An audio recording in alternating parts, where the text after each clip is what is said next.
کہ تم راتوں رات میرے بندوں کو، وہ 6 لاکھ کے لشکر کو بنی اسرائیل کے یہاں سے لے کر نکل جاؤ، بے شک تمہارا پیچھا کیا جائے گا، یہ لوگ تمہارے پیچھے آئیں گے۔ وہ پیچھے آئے تو سمندر میں اللہ نے راستہ بنا دیا، بنی اسرائیل تو نکل گئے، اور اسی راستے میں جب فرعونی نکلنے لگے تو اللہ نے دونوں پارٹ ملا دیے، قرآن میں آتا ہے، تو تباہ و برباد کر دیا۔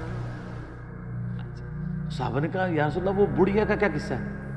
تو آپ فرمایا کہ ہوا یوں کہ جب بنی اسرائیل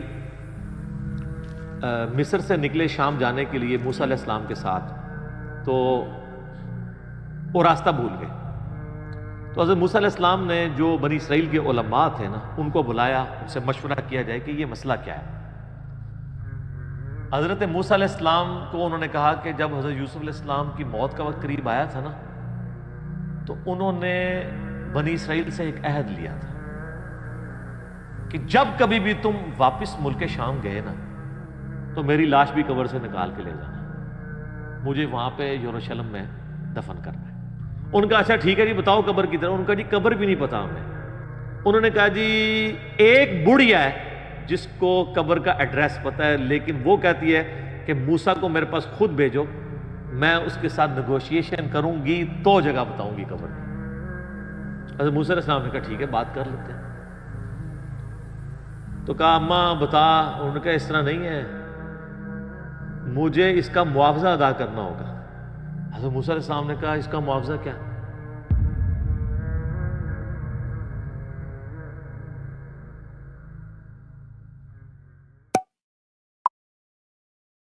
ایسے تو نہیں ہوتا ہے۔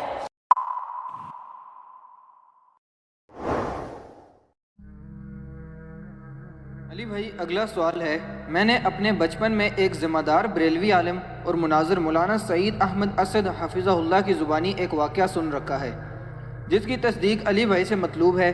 کیا یہ واقعہ درست ہے کہ سیدنا موسیٰ علیہ السلام جب مصر سے شام کے لیے نکلے تو اپنے ساتھ حضرت یوسف علیہ السلام کا جسم مبارک بھی قبر اقدس سے نکال کر ہجرت کو روانہ ہوئے تھے؟ پلیز وضاحت فرما دیں۔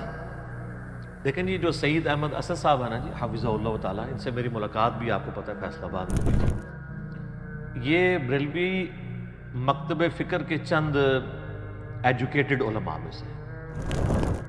مجھے صحیح طرح یاد ہے کہ 1996 میں، یعنی آج سے 24 سال پہلے، جب میں انجینئرنگ یونیورسٹی میں سیکنڈ ایئر میں پڑھتا تھا، تو ویکینڈز پہ میں گھر آیا کرتا تھا، تو ان کی ایک میلاد کے موقع کے اوپر تقریر تھی۔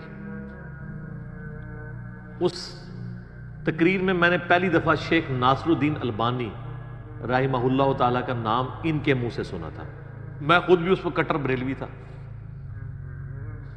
تو مجھے یاد ہے کہ سعید اسد صاحب اس وقت کہتے تھے، اس وقت داڑھی بھی ان کی کالی تھی، کہ اس وقت البانی صاحب بھی زندہ تھے۔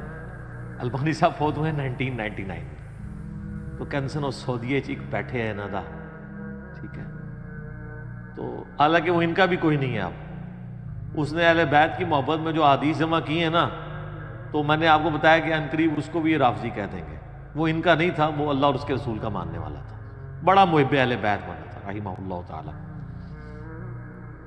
تو البانی صاحب کا تعارف میں نے پہلی دفعہ ان سے سنا۔ میں نے بھی سعید احمد اسد صاحب سے یہ والی حدیث خود سنی تھی۔ خیر اس وقت تو مجھے اتنا آئیڈیا نہیں تھا حدیث کی کتابوں کا۔ بہرحال یہ جو حدیث انہوں نے بیان کی ہے نا، اس واقعے کا ذکر کیا، یہ بالکل صحیح سند سے ثابت ہے، اور یہ بڑا انٹرسٹنگ واقعہ ہے۔ یہ واقعہ آپ کو المستدرک للحاکم میں بھی مل جائے گا صحیح سند کے ساتھ۔ امام حاکم نے اس حدیث کو امام بخاری کی شرط پہ صحیح کہا ہے، امام ذہبی نے بھی ان کی موافقت کی ہے۔ یہ حدیث جو ہے وہ مسند ابی یعلا میں بھی موجود ہے صحیح سند سے، صحیح ابن حبان کے اندر بھی موجود ہے۔ یہ حدیث تفسیر ابن کثیر میں بھی موجود ہے۔ تفسیر ابن کثیر میں جو سورہ الشعراء کی آیت نمبر 52 ہے نا، حضرت موسیٰ علیہ السلام کے بارے میں آتا ہے نا کہ اللہ تعالیٰ فرماتا ہے کہ ہم نے ان کی طرف وحی کی تھی، وَأَوْحَيْنَا إِلَى مُوسَىٰ أَنْ أَسْرِ بِعِبَادِي إِنَّكُمْ مُتَّبَعُونَ، ہم نے موسیٰ کو وحی کی کہ تم راتوں رات میرے بندوں کو، وہ 6 لاکھ کے لشکر کو بنی اسرائیل کے یہاں سے لے کر نکل جاؤ، بے شک تمہارا پیچھا کیا جائے گا، یہ لوگ تمہارے پیچھے آئیں گے۔ وہ پیچھے آئے تو سمندر میں اللہ نے راستہ بنا دیا، بنی اسرائیل تو نکل گئے، اور اسی راستے میں جب فرعونی نکلنے لگے تو اللہ نے دونوں پارٹ ملا دیے، قرآن میں آتا ہے، تو تباہ و برباد کر دیا۔ تو اس آیت کے کانٹیکسٹ میں یہ سورہ الشعراء پارہ نمبر 19 آیت نمبر 52 کے کانٹیکسٹ میں امام ابن کثیر اس حدیث کو لے کے آئے ہیں جو حاکم کے اندر موجود ہے کہ نبی صلی اللہ علیہ وآلہ وسلم کسی گاؤں ایریا میں تشریف لے گئے تو وہاں پہ ایک دیہاتی شخص تھا، اس نے آپ صلی اللہ علیہ وآلہ وسلم کی مہمان نوازی کی۔ آپ بڑے خوش ہوئے، آپ نے اٹھتے ہوئے فرمایا کہ کبھی موقع ملے تو تم ہمارے پاس بھی آنا، دعوت دے دی۔ اس کے لیے تو آنر کی بات تھی۔ کچھ عرصے بعد وہ نبی علیہ السلام کو ملنے کے لیے آیا، آپ صلی اللہ علیہ وآلہ وسلم نے اس کی خوب مہمان نوازی کی، ایک تو بدلہ اتر گیا۔ پھر آپ نے اینڈ پہ فرمایا مانگ کیا مانگتا ہے؟ اس نے کہا یا رسول اللہ ایک اونٹ چاہیے جس پہ میں اور میرے گھر والے سواری کر لیں، ہاں اس پہ کجاوا بھی ہونا چاہیے، یعنی اچھی سیٹیں لگی ہوئی ہوں، اور 2-4 بکریاں مل جائیں جن کا دودھ دو کہ میں اپنا اور اپنا فیملی کا سلسلہ چلا دوں۔ یار اس زمانے میں بس سبسسٹنس لیول پہ یہی لائف گزارنے کا ذریعہ ہوتا تھا۔ یہ آج کل تو ہم جو لائف گزار رہے ہیں نا، یہ اس وقت کا امیر آدمی بھی نہیں تھا گزار سکتا۔ گندم کے دانے، سال کے دانے پورے ہو جائیں، دودھ کے لیے بھیڑ بکری رکھی ہیں، اللہ اللہ خیر صلی اللہ، اور کوئی کام ہی نہیں ہے۔ یہ جو آسائشیں ہیں ان کی وجہ سے ہمارے لیے مصیبت کھڑی ہوگی۔ ایک اونٹ اور چند بکریاں مانگی، اور کس سے مانگ رہا ہے؟ اللہ کے نبی سے، جن سے آپ کچھ بھی مانگ سکتے ہیں وہ اللہ سے لے کے دے سکتے ہیں۔ تو نبی اسلام فرمایا اوے تجھ سے تو وہ بنی اسرائیل کی بڑھی اچھی رہ گئی ہے جس نے موسیٰ علیہ السلام سے تو اس سے بہت بڑی چیز مانگ لی تھی۔ صحابہ نے کہا یا رسول اللہ وہ بڑھیا کا کیا قصہ ہے؟ تو آپ فرمایا کہ ہوا یوں کہ جب بنی اسرائیل مصر سے نکلے شام جانے کے لیے موسیٰ علیہ السلام کے ساتھ، تو وہ راستہ بھول گئے۔ تو حضرت موسیٰ علیہ السلام نے جو بنی اسرائیل کے علماء تھے نا، ان کو بلایا، ان سے مشورہ کیا جائے کہ یہ مسئلہ کیا ہے۔ تو انہوں نے پھر بتایا کہ حضرت بات یہ ہے کہ حضرت یوسف علیہ السلام، حضرت یوسف علیہ السلام کی نسل سے تھے نا، آگے بنی اسرائیل میں سے تھے نا حضرت موسیٰ علیہ السلام۔ ان دونوں کے درمیان آلموسٹ 1400 سال کا فاصلہ ہے، حضرت یوسف اور حضرت موسیٰ علیہ السلام کے درمیان۔ تو حضرت موسیٰ علیہ السلام کو انہوں نے کہا کہ جب حضرت یوسف علیہ السلام کی موت کا وقت قریب آیا تھا نا، تو انہوں نے بنی اسرائیل سے ایک عہد لیا تھا کہ جب کبھی بھی تم واپس ملک شام گئے نا، کیونکہ اصل ان کا وطن تو شام تھا، وہ تو حضرت یوسف علیہ السلام سورہ یوسف میں آتا ہے نا کہ بکھ کے وہاں تک پہنچے، پھر اللہ نے وہاں ان کو مرتبہ دیا تو بنی اسرائیل وہاں پہ شفٹ ہو گئے۔ لیکن یاد تو اپنے وطن کی ستاتی تھی، ان کو یہ بھی پتا تھا کہ اللہ نے وحی کے ذریعے بتایا ہوگا کہ الٹیمیٹلی آپ ابراہیمی مسکن کی طرف دوبارہ جائیں گے۔ تو انہوں نے یاد لیا تھا کہ جب تم لوگ یہاں سے شفٹ کرو نا تو میری لاش بھی قبر سے نکال کے لے جانا، مجھے وہاں پہ یروشلم میں دفن کرنا ہے جو میرا آبائی جگہ ہے۔ حضرت موسیٰ علیہ السلام نے کہا او ہو یہ تو پھر ہمیں راستہ نہیں ملے گا، یوسف علیہ السلام کو نال کھڑنا پڑنا ہے کیونکہ اللہ کی طرف سے ہو رہا تھا۔ ان کا اچھا ٹھیک ہے جی بتاؤ قبر کی طرف، ان کا جی قبر بھی نہیں پتا ہمیں، کیونکہ اس زمانے میں مزار نہیں ہوتے تھے، پوائنٹ ٹو بی نوٹڈ، مزار تو نہیں۔ اور یوسف علیہ السلام تو بہت بڑی شخصیت تھے، ان کا بہت بڑا مزار ہونا چاہیے تھا، وہاں وزیر خوراک رہے تھے وہ۔ انہوں نے کہا جی ایک بڑھیا ہے جس کو قبر کا ایڈریس پتا ہے، لیکن وہ کہتی ہے کہ موسیٰ کو میرے پاس خود بھیجو، میں اس کے ساتھ نیگوشیشن کروں گی تو جگہ بتاؤں گی قبر کی۔ حضرت موسیٰ علیہ السلام نے کہا ٹھیک ہے بات کر لیتے ہیں۔ تو کہا اماں بتا، انہوں نے کہا اس طرح نہیں ہے، مجھے اس کا معاوضہ ادا کرنا ہوگا۔ حضرت موسیٰ علیہ السلام نے کہا اس کا معاوضہ کیا؟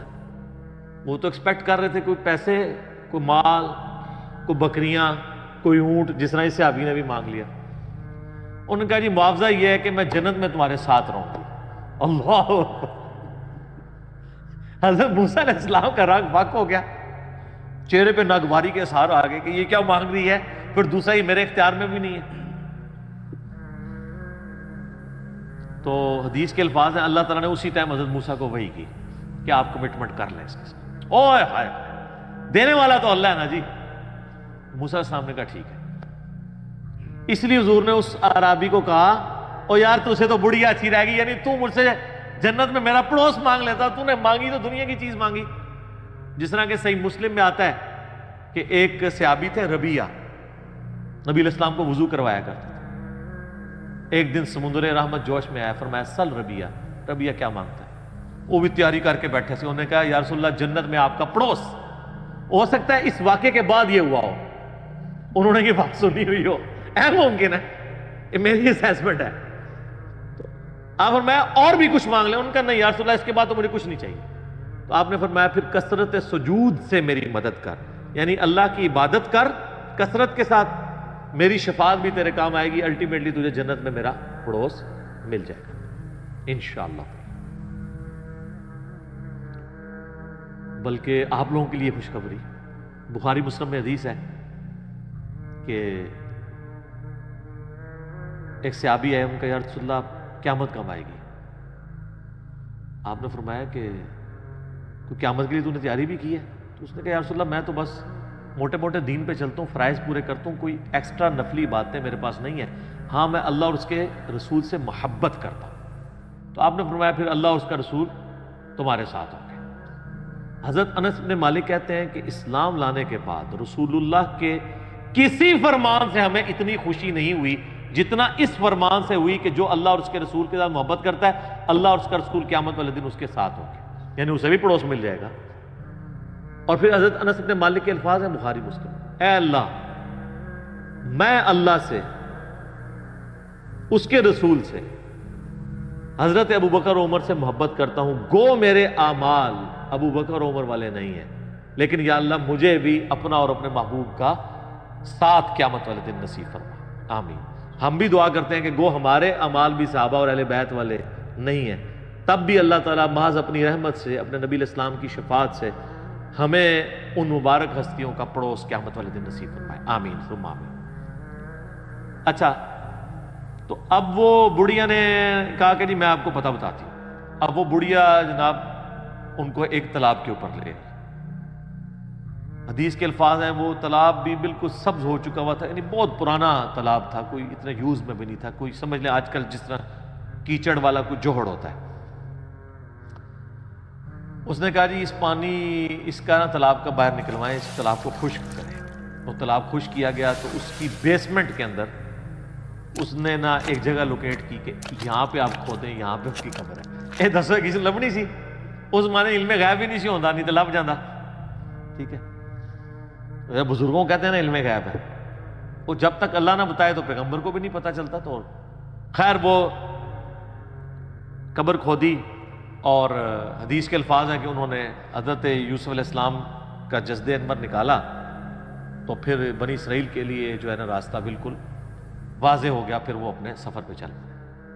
تو یہ حدیث ہے جس میں حضرت یوسف علیہ السلام کا جسد انور وہاں پہ شفٹ کرنے کی بات ہے. لیکن اس حدیث کے اندر ایک اشکال بھی ہے, میں اس کو کلیئر کر دوں. اس حدیث میں الفاظ ہیں کہ حضرت موسیٰ علیہ السلام نے کہا وَاسْتَخْرِجُوا عِظَامَ یوسف, یوسف کی ہڈیوں کو یہاں سے نکالو. اس کی وجہ سے بعض لوگ یہ کہتے ہیں کہ جی یہ تو حضرت یوسف علیہ السلام کا تو جسم معاذ اللہ سلامت نہیں تھا, وہ تو ہڈیاں شفٹ کی گئی ہیں. شیخ البانی رحمہ اللہ تعالیٰ سلسلہ احادیث صحیحہ میں لکھتے ہیں کہ میں بڑا عرصہ پریشان رہا کہ ہمیں تو صحیح احادیث کی روشنی میں یہ بات پتہ ہے, ایون قرآن سے بھی اشارہ ملتا ہے, میں بعد میں بتاتا ہوں آپ کو, کہ انبیاء کے جسموں کو مٹی نہیں کھاتی ہے. تو یہ کیسے ہو سکتا ہے کہ یوسف علیہ السلام کے ہڈیوں کا ڈھانچہ وہاں پہ ہو؟ تو کہتے ہیں میرا مسئلہ حل ہوا جب میں نے سنن نبی داؤد میں وہ حدیث پڑھی نا, حضرت تمیم داری نے کہا یا رسول اللہ صلی اللہ علیہ وآلہ وسلم آپ یعنی کھڑے ہو کے خطبہ دیتے ہیں تو میں آپ کے لیے ایک ممبر نہ تیار کروا دوں جس پہ آپ بیٹھ کے تھوڑی دیر آرام کر لیا کریں. اس میں پتہ کیا الفاظ ہے؟ وہ کہتے ہیں یحمل عظامک, اس ممبر پہ آپ اپنی ہڈیاں رکھ سکیں. ہونا تو چاہیے تھا جسم رکھ سکے. تو البانی کہتے ہیں کہ وہ مجھے پتا چلا کہ یہ عرب کے لوگ محاورتاً یہ لفظ بولتے ہیں، یعنی وہ جسم ہڈیوں کے ایکویلنٹ جسم اور جسم کے لیے ہڈیاں استعمال کرتے ہیں. جیسے ہمارے جسم میں درد ہو تو ہم کیا کہتے ہیں میری ہڈیاں ٹوٹ رہی ہیں. اس کا یہ مطلب نہیں ہوتا کہ فزیکلی کوئی ہڈیاں ٹوٹ رہی ہیں، جسم میں درد ہے. بریانی کھائی ہے تو سینے میں آگ لگی ہوئی ہے، اس سے مراد وہ فائر نہیں ہوتی، یہ محاورت ہے. تو کہتے ہیں اس صحابی نے یہ بھی کہہ سکتا تھا یا رسول اللہ جس پہ آپ آرام کر سکیں، اس نے لفظ کیوں استعمال کیے کہ یحمل عظامک، آپ کی ہڈیاں، آپ اپنی ہڈیاں اس پہ رکھ سکیں. تو ہڈیاں اپنی کو رکھ سکتا ہے. تو اس اشکال کا جواب ہو گیا. اب آ جائیں اس آیت کی طرف جو میں نے کہا قرآن میں، وہ سورہ سبا ہے، آیت نمبر 14. اعوذ باللہ من الشیطان الرجیم، بسم اللہ الرحمن الرحیم. یہ بڑا مشہور واقعہ ہے. حضرت سلیمان بن داود علیہ السلام، آپ کو پتا ہے جب یہ فوت ہو گئے تو یہ ہیکل سلیمانی تعمیر کروا رہے تھے، تو ایک عصا کے سہارے یہ کھڑے رہے. اس کا ذکر ہے. فلما قضینا علیہ الموت، جب ہم نے ان پر موت وارد کر دی، ما دلہم علی موتہ الا دابۃ الارض تأکل من سأتہ، تو ان کی موت کی خبر نہیں دی مگر اس زمین کے کیڑے نے جو ان کے عصا کو کھا گیا. اب وہ عصا کے سہارے ظاہر کرسی بھی بیٹھے ہوں گے، یوں کر کے سہارا لیا ہوا ہوگا، جس سے فیل یہ ہو رہا تھا کہ وہ زندہ ہی ہے. لیکن کسی جن کی یہ بھی جرت نہیں ہوئی ہے کہ روب اتنا تھا کہ کسی کی یہ بھی نہیں جرت ہوئی کہ کہیں فوت ہی نہ ہو گئے ہوں، کہ اٹھ کے نماز بھی نہیں پڑھ رہے، کتنے دنوں سے جسم اسی طریقے سے ہے، اتنی بھی ان کی جرت نہیں تھی، ڈرتے تھے. فلما خر، جب ان کا جسم نیچے آیا، یعنی کیا ہوا کہ وہ دیمک جو ہے نا اس کو چاٹ گئی. تو سر دیمک ایک دن میں نہیں چاٹتی، یہ مہینوں کی گیم ہے کہ وہ عصا کو دیمک کھاتی رہی جب تک وہ ہیکل سلیمانی تعمیر نہیں ہو گیا، ٹیمپل آف سلیمان. تو قرآن کہہ رہا ہے کہ حضرت سلیمان علیہ السلام اس کے سارے پہ رہے، تو اس کا مطلب ان کا جسم بھی سلامت، فریشنس بھی سلامت، آنکھوں کی چمک بھی سلامت، سب کچھ. ادروائز تو ان کو شک پڑ جاتا. اور اللہ نے اس چیز کا ذکر کیا ہے کہ یہ اللہ نے کیوں کروایا ہے. اللہ کہتا ہے جیسے ہی وہ ان کا جسم نیچے آیا، اب یہاں ہونا چاہیے تھا جسم نیچے آیا تو فرشتوں نے تھام لیا. نہیں سر، انج نہیں ہوا، زمین تے ہی آیا، کوئی گستاخی نہیں ہوگی، بے ادبی نہیں ہوگی. تبینت الجن ان لو کانوا یعلمون الغیب، اس سے جنوں کے اوپر یہ حقیقت کھل گئی کہ اگر وہ غیب کا علم جانتے ہوتے، ما لبثوا فی العذاب المہین، تو اتنے بڑے عذاب کو نہ وہ کاٹتے کہ کتنے مہینوں سے وہ حضرت سلیمان کے ڈر کی وجہ سے اتنے بڑے بڑے پتھر اٹھا کے ہیکل سلیمانی تعمیر کر رہے تھے. اگر ان کو پتا چلتا کہ 8-9 مہینے تو یہی کام ہو رہا ہے. جیسے میں نے آپ کو بتایا نا، آج کل تو آپ CCTV کیمرہ ویسے ہی لگا دینا، چاہے اس کا کنیکشن بھی پیچھے نہ ہو، اور 3-4 آپ گھر کے باہر لگا دیں تو کوئی جناب اس طرف جاتا بھی نہیں ہے. ان کو ڈر لگا رہتا ہے یار یہ تو نظر آ جائیں گے ہم.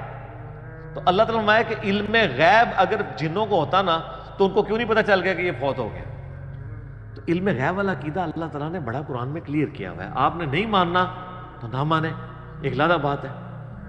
جنات سے جتنی بھی خبریں کائنوں تک پہنچتی ہیں نا، وہ قرآن حکیم میں بھی آیا ہے، بخاری مسلم میں اس کی ڈیٹیل موجود ہے. وہ فرشتوں کی ڈسکشن کے ساتھ کچھ باتیں اچک لیتے ہیں تو وہ چلی جاتی ہیں، باقی بخاری مسلم کے الفاظ ہیں، وہ 100 باتیں اس میں اور ملا کے کائنوں کے دماغ میں ڈالتے ہیں اور وہ آگے پھیلا دیتے ہیں. باقی جو پاسٹ ٹینس کا واقعہ اگر کوئی جن بتا دیتا ہے نا تو وہ غیب کی بات نہیں ہے، کیونکہ پاسٹ ٹینس میں جو چیز ہو چکی وہ تو علم میں آ گئی نہیں. یعنی اگر میں کہوں کہ ذوالفقار علی بھٹو پھانسی چڑھ چکے ہیں تو میرے زمانے میں تو نہیں چڑھے، میری پیدائش سے وہ پہلے چڑھے میں پھانسی. تو یہ نہیں میں نے دیکھا ہے، لیکن یہ خبر آج کی ڈیٹ میں درست ہے. لیکن مستقبل کی خبر کوئی نہیں دے سکتا، اور یہاں تو ان کے سامنے تھا، ان کو نہیں پتا چلا جب تک کہ وہ نہیں. تو یہ آیت بھی اس بات کا ثبوت ہے کہ انبیاء کے جسم سلامت رہتے ہیں ان کی وفات کے بعد، ورنہ تو ڈیکمپوز ہو جاتا ہے. دو دن سے زیادہ تو نکالتے ہی نہیں، اتنی بدبو آنا شروع ہو جاتی ہے. باقی اس کو سپورٹی وہ حدیث ہے جو سنن ابی داؤد میں، سنن نسائی میں اور سنن ابن ماجہ میں ہے، مشکات میں موجود ہے۔ سیدنا اوس بن اوس رضی اللہ تعالیٰ عنہ سے کہ نبی علیہ السلام نے فرمایا کہ جمعے کا دن جو ہے وہ تمہارے ایام میں سب سے بہتر ہے، اسی دن آدم علیہ السلام پیدا ہوئے، اسی دن وہ فوت ہوئے، اسی دن سور پھونکا جائے گا، تم جمعے کے دن کثرت کے ساتھ مجھ پہ درود پڑھو، بے شک تمہارا درود مجھ پہ پیش کیا جائے گا۔ تو صحابہ نے کہا کہ یا رسول اللہ، جب آپ مر جائیں گے اور آپ کی ہڈیاں مٹی میں گھل مل جائیں گی، ذرا الفاظ سنیں، اس زمانے میں اس طرح گستاخی کا فتویٰ نہیں لگاتا تھا، جواب دیے جاتے تھے، تو آپ پہ درود کیسے پیش ہوگا؟ یہ تو نیچرل پروسیس ایسا ہوگا۔ تو نبی علیہ السلام نے فرمایا، اب دیکھیں اس کی برکت ہوئی کہ عقیدہ پتہ چلا، آپ نے فرمایا کہ ان اللہ قد حرم علی الارض ان تاکل اجساد الانبیاء، بے شک اللہ نے اس بات کو حرام کر دیا ہے مٹی کے لیے کہ وہ نبیوں کے جسموں کو کھائے۔ نبیوں کے جسم مٹی نہیں کھائے گی، وہ ان کی وفات کے بعد بھی قبروں میں سلامت رہے گی۔